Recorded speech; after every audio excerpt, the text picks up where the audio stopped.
Hey guys, Jax here with a new video review. This time, the Angry Birds blush, I think. Okay, so I just got this guy, the boomerang, the green one. And this in the plastic. I sort of open it.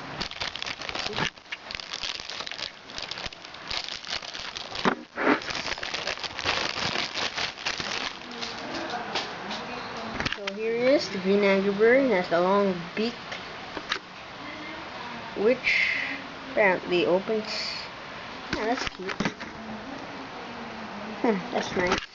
Nice touch. And that's this thing. You can put it in glass or stuff. Like here. Yeah, you can press it. Yeah, it'll stick there in place real good.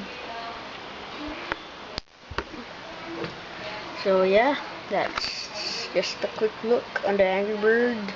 Green Angry Bird, also known as the Boomerang Angry Bird.